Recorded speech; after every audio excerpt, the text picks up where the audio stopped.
Okay, good day, grade 11s. I hope that you are well. Today we are going to look at a part of statistics, right? That is mostly done in grade 12, but of course it's not a very difficult topic, so we can introduce it to you in grade 11 as well, right? So in statistics from grade 8 to grade 11, right? We looked at your grouped and ungrouped data. We looked at calculating the mean, the median, and the mode, the measures of central tendency, etc. But today we are going to look at what we call the scatter plots. The scatter plots,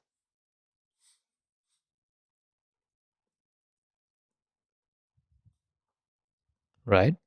So scatter plots is a plot of bivariant data. So it has to do with bivariate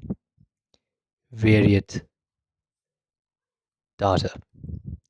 And what does this mean? This means that it's data that has two variables, right? So far when we looked at, for example, calculating the mean, median, and mode, we looked at um, one set of data, for example, the marks in the class, or people's ages, or people's heights, etc. But now if we have two sets of different data, for example, maybe temperature and sales. Let's say, for example, you go to the store and you want to buy ice cream, right? And maybe a set of researchers, they record the sales for 7 days. So they look at the temperature in 7 days. And maybe, of course, in South Africa, we use degrees Celsius, and they look at the sales as well. Okay. So let's say, for example, it's a very cold day, and let's say the weather on a Monday is, or let's start off with the Sunday, of course. So the weather, I check the weather is 10 degrees Celsius. Okay. And when the weather is 10 degrees Celsius, of course, very few people will actually buy ice cream, right? We tend to buy ice cream on hot weather during the summer times specifically. So in cold weather, let's say, for example, sales is 2,000 Rand they make for that day, which is not bad. Some people still have ice cream in cold weather, right? Let's say on Tuesday, the weather is slightly higher, right? So let's say it's 15 degrees. Now the sales is 2,300 and so forth and so on. So let's say on the Wednesday it's 20 degrees. So as the days are continuing, let's say the weather is getting more and more warmer, right? And let's say, for example, it's 2,500. Okay. So what you notice? You notice that when temperature increased by 5 degrees, right? Let's say this is the x independent variable. Sales, let's say this is our y, the dependent variable. It's dependent on the temperature, of course. Sales is dependent on the temperature. But what do you notice? You notice that the increment was, or the increase was 300 Rand, right? Then from 15 to 20, the increase was 200 Rand. There was not a constant increase, right? So there's no constant difference. And therefore, when you plot this graph, you will not see a nice linear graph that is being formed. And that is what we call a scatter plot, right? It shows a relationship between two sets of data. Now you might say, okay, once I have my scatter plot, so let's say for example, I have sales. Of course, you'll draw this neatly in your book. You have a pencil, you have a ruler, and you have temperature, right? So temperature is my independent variable. It's not dependent on the other variable, and sales is dependent on the temperature. So that's my dependent variable, which is measured in rands, right? So let's say on the first day, I have something here, then I have something here, then something here. Then, of course, maybe another day the temperature decreases and sales decrease. And this is how my scatter plot looks. As you can see, I cannot draw a straight line. I cannot connect these dots together. It will not give me, and you should not connect the dots together for on the scatter plot itself, right? So, but as researchers, right, and if you are in business and economics, you want to see, okay, what is the general trend of this data? right? And it's quite obvious, right? You can see that as the temperature is increasing, the cells are decreasing. It may not be decreasing at a constant rate, but it is in fact decreasing. And therefore, we use what we call, we draw an estimated line, right? We draw an estimated line. So as the temperature is increasing, we can say cells is increasing. We can draw temperature. Oh, okay, let me draw a nice straight line just as an example. And that's what we call uh, the line of best fit. The line of best fit is basically the the general trend that we have followed. It may not be this exact, but it's an approximate. That's why we do not use y, we use y cap, which I'll get to in a minute. So how do we find the equation of this line? This is known as the regression line,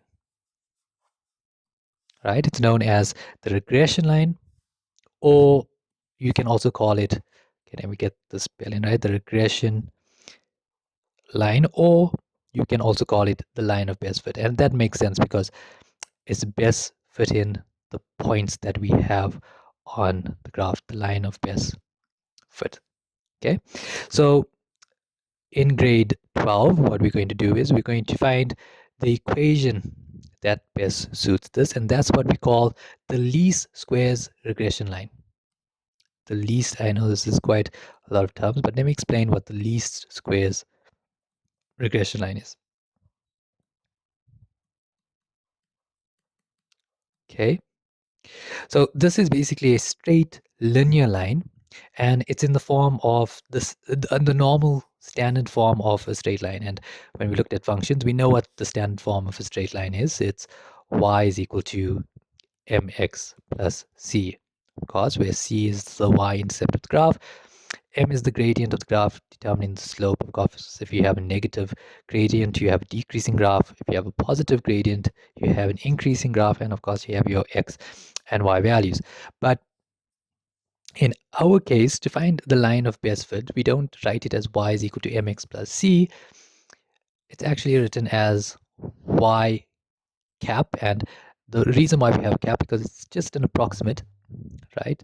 It's equal to ax plus b, right? Why? Sorry. Let me actually get right. I'm so used to the small letters, but it's actually a plus b x, right? And of course, the odd is just different, but b represents our coefficient of x, which is the gradient. A represents the y-intercept, and of course, we can sub in x values to get that approximate y values. And by that logic, we can also sub in the y values, and we can make x the subject of the formula to find that x value as well. So what's fascinating about the line of best fit is that it actually goes through the mean point. The mean point. So the mean coordinate is actually uh, the mean of the x values. For example, if I have to calculate the mean of the temperature, and if I have to calculate the mean of the cells, remember x is our independent variable, which is in this hypothetical example, it's our temperature, and y is our dependent variables, which is cells.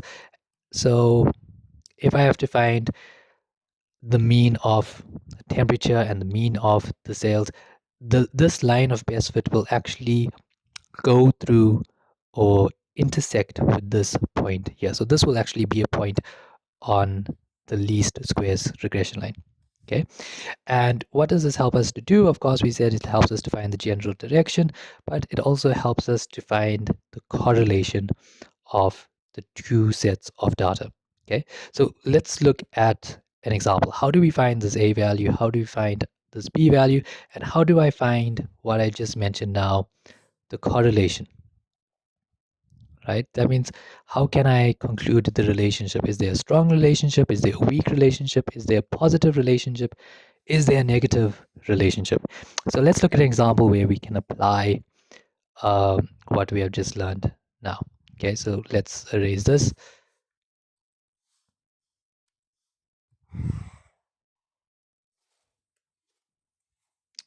Okay,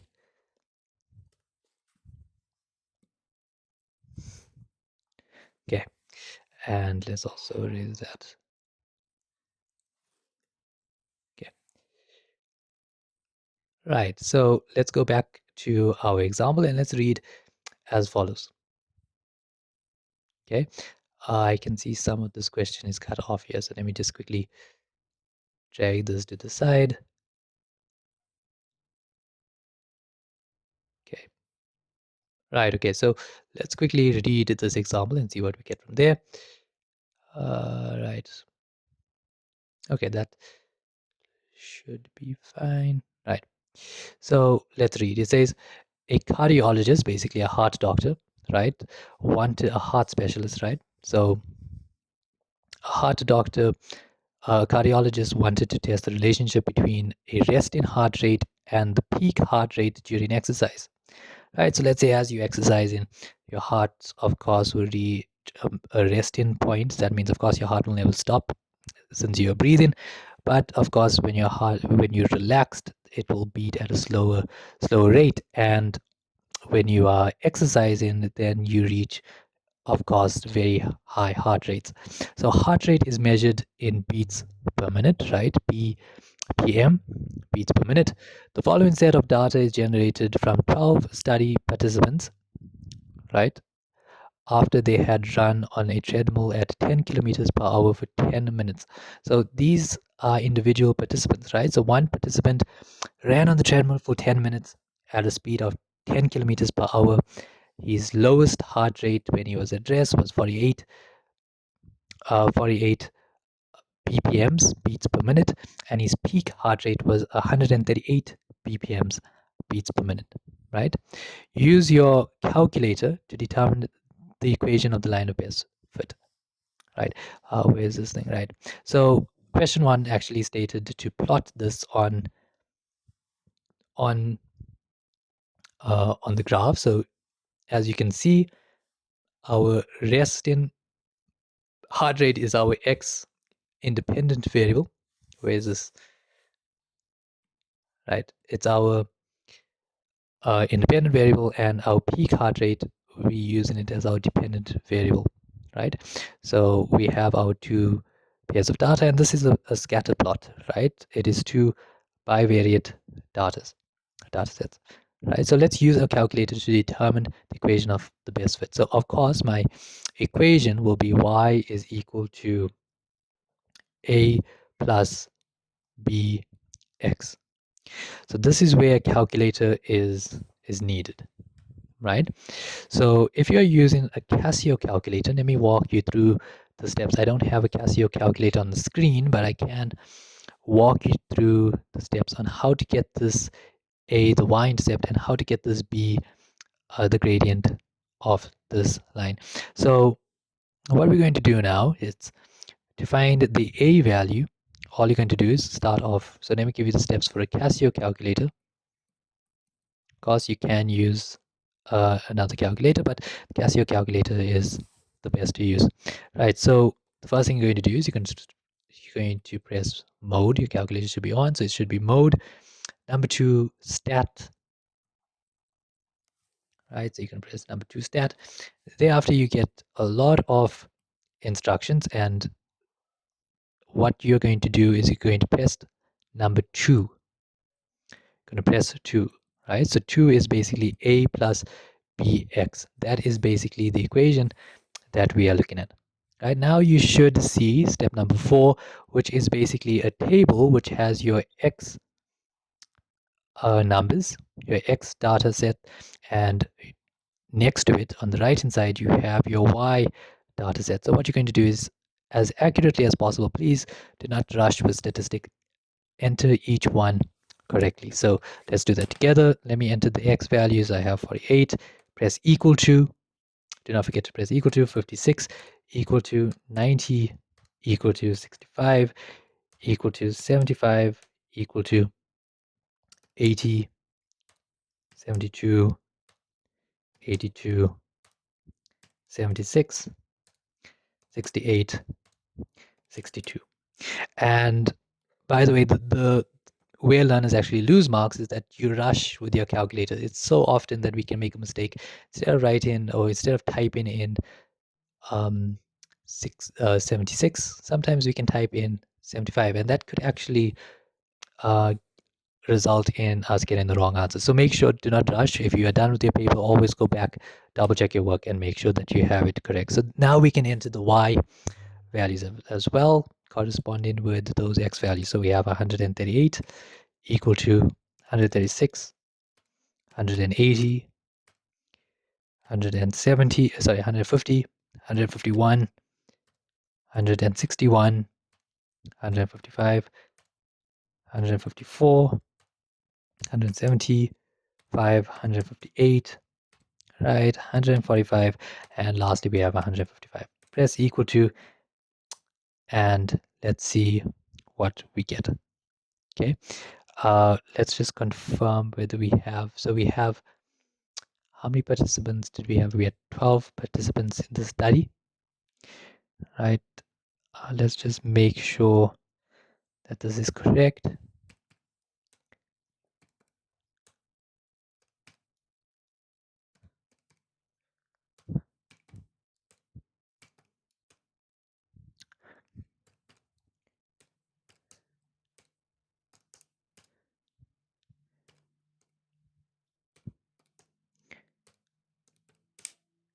Right, okay, so make sure you enter all that data set in. Then you're going to press, now very important, do not press off. You want to keep it safe, so you're going to press AC, right? There's a orange button or whatever color that is on your calculator, just press AC. And now you have, if you even look at the top of your calculator, it has that stat highlighted on the top right hand side. So, oh, sorry, on the, looks like it's in the center to the left hand side of your calculator on the top. So what you're going to do now, all your data set is already inputted into the memory of the calculator. To find the values, right, you're going to press, let's go to step number 6, shift, what time is this? Shift 1, right? Shift 1. Shift 1. And now you may see a lot of options there. You have number 1 type, number 2 data, number 3 sum, etc. What you are going to press is number 5.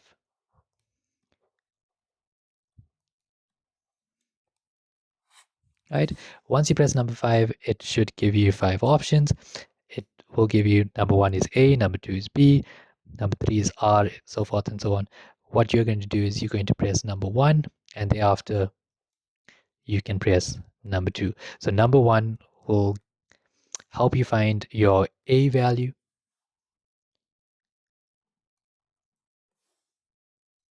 and number 2 will help you find your B value. So if we press 1 together, let's keep that as that. So my A value is 86 point, well, of course, this depends on how many spaces you are required to round off, but let's keep it to 4 decimal places in this for the sake of this example. 86.7492, that's my A value, plus my B value, which I'm going to find now, is 0.9589x. And that is the equation of my regression line, the line of best fit, right? Meaning that if I can substitute values, of course, now I round it off, so it might not be 100% accurate. But for example, let's substitute 48 into this line of best fit, and let's see what we get. I'm pretty sure we're not going to get 138 exactly, because that is why that cap is put on the top, because it's just an approximate line of best fit, hence the name. So let's substitute 48 in the place of x and see what we get. We get 132.7764. So it doesn't give you the exact amount, but again, it is the best fitted result. And again, that is why it's very important to actually put this cap there on the top as well. So estimate what, these are the type of questions you can expect in your test. Right, let's quickly look at the next question. Estimate again, it's very important. That is why we have that cap. It's just an estimation. Estimate what the heart rate of a person with a resting heart rate of 70 BPMs will have after exercise. So before the exercise, of course, your heart is nice and rested. But after the exercise, you reach your peak heart rate. So what are we going to do? We're going to use this equation. That is also why it's very important not to leave any questions or equations blank in your test. Why? Because if I substituted 70 into my wrong equation, I can still get a correct, accurate mark, and every mark is actually quite important in a test and exam. So let's substitute 70 in the place of x. So what is my estimated peak heart rate? So let's use our calculator.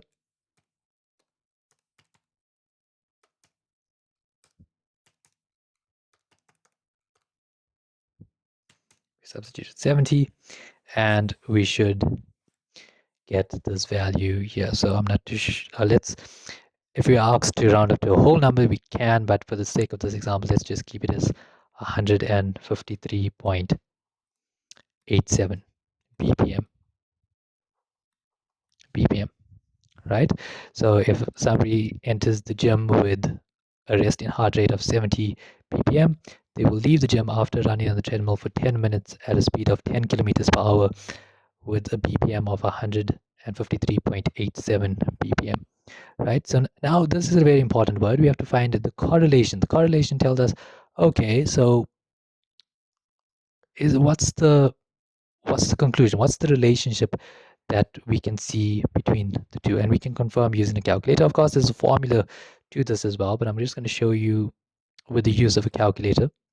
It's much more easy as well. So you have the stats in your calculator. Again, if you're not too sure, please practically do this yourself. Press pause on the video and make sure you can get the regression line, the least squares regression line. And now what we're going to do is we're going to find the correlation. That is our R symbol. So again, in your calculator, you're going to say shift stat number 5, and option 3 is the regression line. You can press equal to, and you have 0.87. Now, what's interesting about the regression line? The regression line is the element of -1 to +1, right? So basically, R is a number that lies between and is equal to, it could be equal to -1 or +1.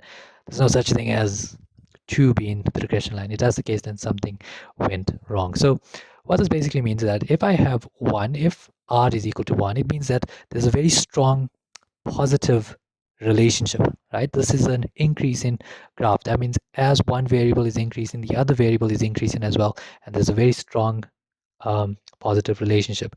If R is, for example, approximately, let's say 0.7, then it's positive, it's fairly strong, right? If R is approximately 0.4, it's quite weak, right? Anything below 0.5 is quite weak. And what happens if R is 0? What happens if I do my calculations and R is 0? It means that there's no correlation between the two. There's no correlation between the two at all, right? For example, maybe the correlation between, let's say, your friend painting the house and you doing your homework. That whether you do your homework or not, your friend is still going to paint the house, and uh, so you can see that there's no direct relationship. One is not influencing the other. So the correlation basically tells you how one is affecting the other. What is the relationship between the two? What I can say is that between homework and exam marks, what research statistics actually show, and that's why statistics is quite important, that the more you do your homework, the greater your marks will be. And that's not just me saying that, it's actually research is done that there's quite a strong correlation between homework being done and marks. So that is why homework is quite important. But nevertheless, our R value, our correlation in my example between the resting heart rate and peak heart rate is 0.87. And to be quite honest, that's quite a good correlation, right? That's quite a good correlation. So what does that mean? What's my concluding verdict? What can you conclude regarding the relationship between the resting heart rate and the heart rate after exercise? I can conclude that Somebody who's entering the gym with a very high resting heart rate will leave the gym with a very high peak heart rate. But whereas someone with a very low heart rate entering the gym, they're going to leave the gym with a very low heart rate as well. So that's basically the correlation. So that is why statistics is extremely important, right? We can make predictions. In economics, it's quite important. In exterior science, it's important. And it is quite an important branch of mathematics as well, and you can actually see the practical effects in it as well. So we can make decisions, because that's what statistics is all about. We want to make decisions, and we need to have the stats to actually back us up on that regard. And this is extremely important, especially when you're doing research and you want to come up with conclusions as well. Okay, hope this video helped. Thank you for watching.